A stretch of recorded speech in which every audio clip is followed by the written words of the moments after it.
Hi, ako si Doc Ray Torres. Ako isang cosmetic surgeon at sasagutin ko lahat ng mga katanungan nyo sa cosmetic surgery at pagpapaganda.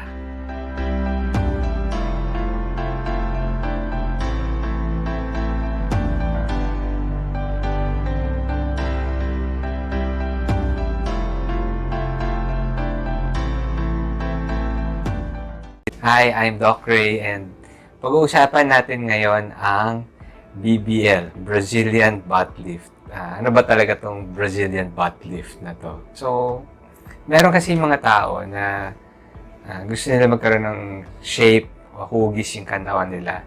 Ideally, yung magandang shape ng katawan. Hindi lang yung butt heavy or malaki lang yung nasa likod nila or yung butt nila malaki.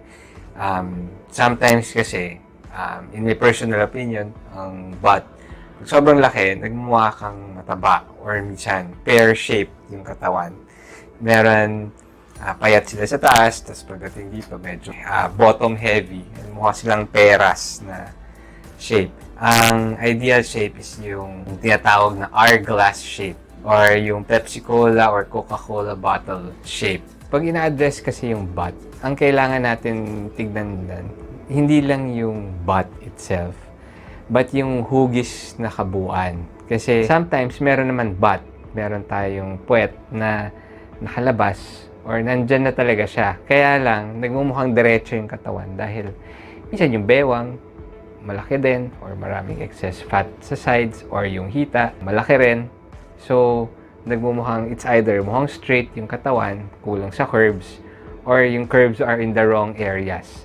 Malaki, may curve nga sa butt, may curve ka rin dito sa bewang na hindi naman dapat kaysa concave yung shape ng bewang, naging convex. So, mukha kang number 8 or isang malaking centipede.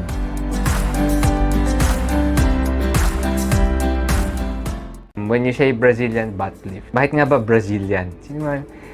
Tinignan ko dati kasi inimbento ba to na isang doctor na Brazilian? Yung Brazilian butt lift is may history. There was this doctor na nag-present siya sa isang show sa Amerika about butt lifts and butt enhancement. So, and it nangyari, yung guest niya sa show na yon was from Brazil. So, naging known as the Brazilian butt lift. And sabi nila, women from Brazil are known to have good behinds. So, maybe that is the reason why it was coined the Brazilian butt lift.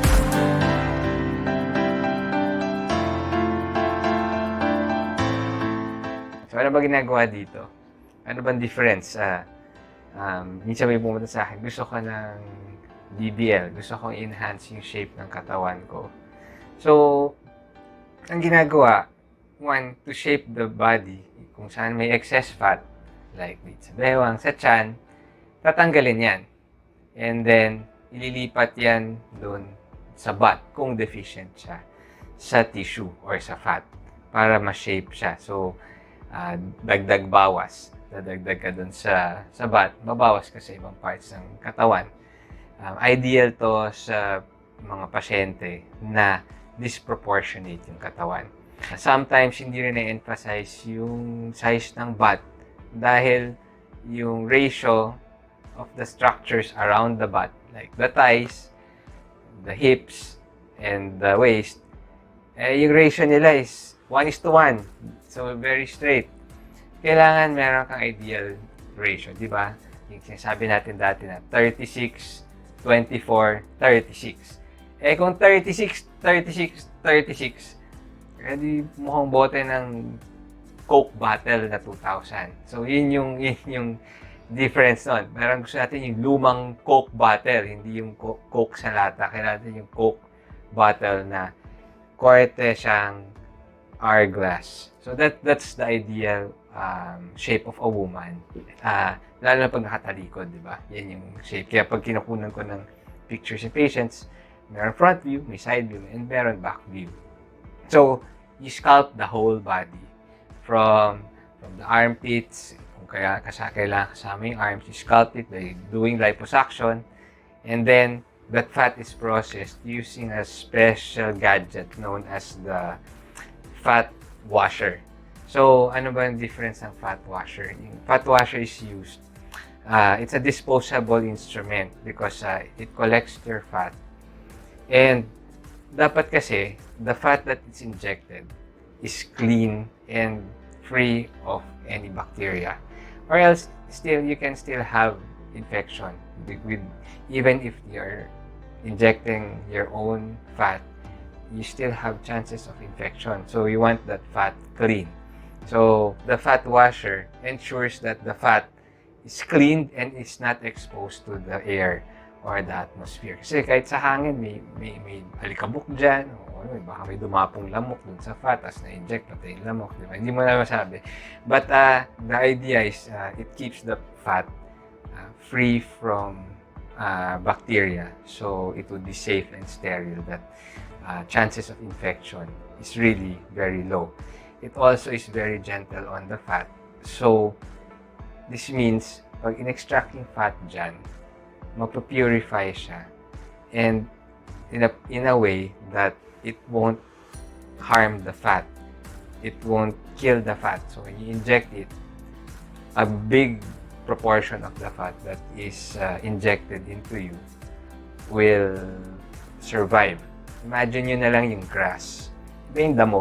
Pag tinanggal nyo yung ganyan, ilipat nyo ng lupa, hindi man lahat ng grass tutubo because kailangan niya mag-root dun sa soil. Fat acts that way. So, fat is alive, but if you uproot it, mawawalan siya ng blood supply. Initially, you don't have blood supply in that area, or it does not have blood supply yet. So, it takes time for the body to grow networks of arteries and veins to feed that fat with blood. So, initially, it will just be feeding by osmosis, and the nutrients are diffusing into it. So, you should inject it in a proper way that it will survive. You should inject it in a way that at least 80 to 90% of the fat will survive. I hope may natutunan kayo sa episode na to. Kung may mga tanong kayo, i-hit nyo lang dyan sa comments ninyo at sasagutin ko. And gagawa rin ako ng video to answer mga ibang questions ninyo.